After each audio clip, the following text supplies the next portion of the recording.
Hi, this is a little update for those that are interested, and I wanted to share an experience which you may enjoy.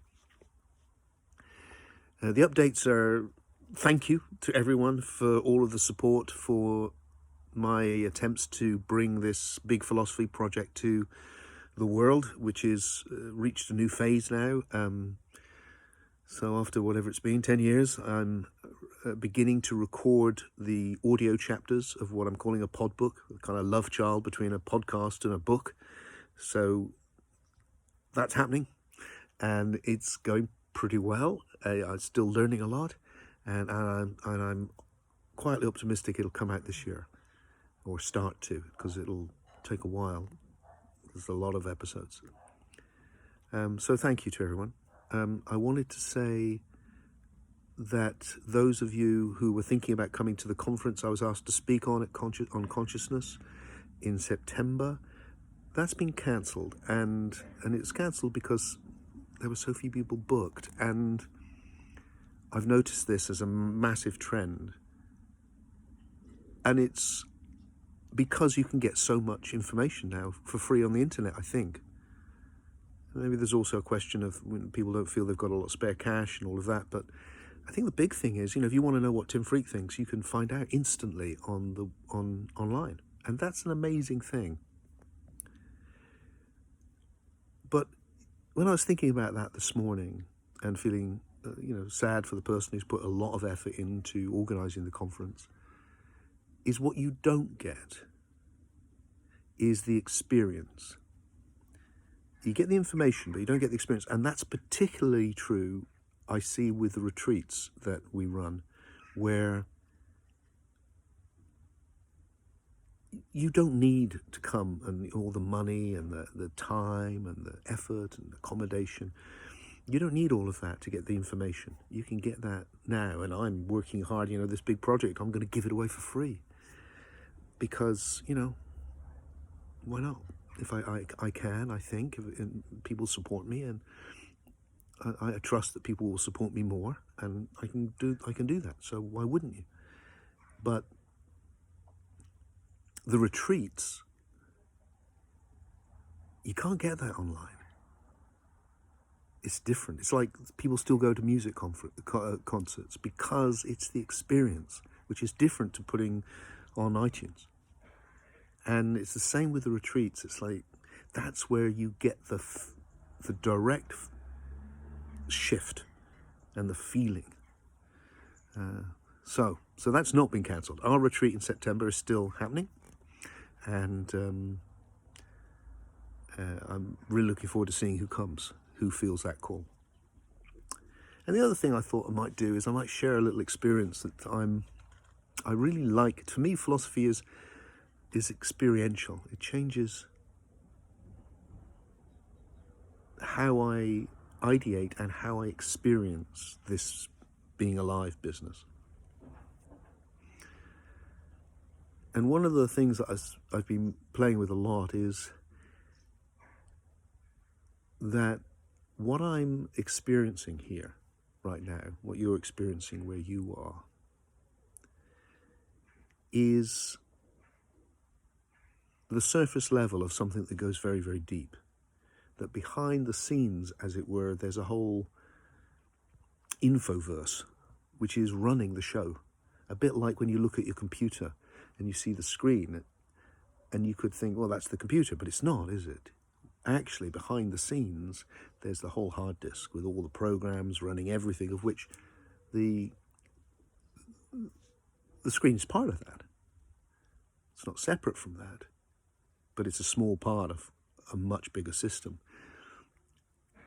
And I think what we're sensing is the same. And interestingly, in their very different ways, what science and spirituality have been about at different phases of our history is human beings trying to look behind. What's running this? What's this arising from? And of course, I have this idea that the past doesn't pass, it accumulates, that we're in a process of forming, and the forming, and all that's formed remains formed and becomes the hard disk, if you like, the infoverse, which creates the algorithms, as it were, that run everything. That's how my algorithms are the way I function, but also the ground, also the flowers, also the sky, everything. The so-called laws or regularities of nature are all the past conditioning the present. And so that each moment's a utterly novel thing, a novel expression of all the relationships that are possible, but including and based on and conditioned by the past. So I really like being, so to get that, one of the images that scientists have been playing with, and it's only an image, but it's quite useful, is the hologram, because it's like the 3D screen. That this reality, and it's real, it's totally real, but it's a level of the reality that's arising that I'm able to sense. And it's that way it is like a hologram, which is arriving from the infoverse. But I am also, that's where I'm accessing all the past that is my memory, which means I know what this funny sound means, I know how to make the funny sound. All of that is me accessing the past. And that's the same in very different ways for everything. So that being in that what I'm sensing is a small fraction of what reality is. And when I sense with my psyche, when I sense what's behind it, as it were, what I think David Bohm was talking about as the implicate order, as opposed to the explicate, which is what you're actually sensing, that there's just an enormous intelligence. I don't mean conscious intelligence. I mean intelligence like we use the word now when we look at computers. An enormous intelligence running everything. All these different systems are forms of intelligence, whether it's physical, biological, psyche. And I think what's happened in the past is that completely understandably, human beings have sensed that enormous intelligence that's running everything and gone, oh, that must be God. That must be the divine something which created everything. That's the big mind. That's the intelligence. But I've come to feel like that's not right, not quite right. That intelligence is the universe. The universe is not. It's not being created. It's not intelligent design. It's the evolution of intelligence. And that's what you're sensing behind everything. And that's what science is investigating, the intelligence on the physical level, the intelligence on the biological level. And then what we experience as the divine, that utterly beautiful, loving presence,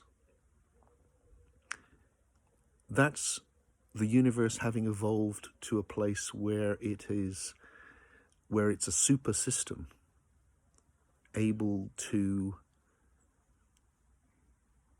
look back and know that it's the whole thing. So I've explored that idea a lot recently, so I'm going to leave that one because there's lots of videos I've been putting out recently about that, and that's a central idea in the pod book. But for today, I wanted to share, hey, thanks for the support. Shame about the conference. Do think about coming to the retreat, because you cannot get the experience very well, not so easily, if at all, online in that way. And, isn't it interesting how we can shift and it's like waking up. You wake up into, wow, this thing we're experiencing is full on, isn't it?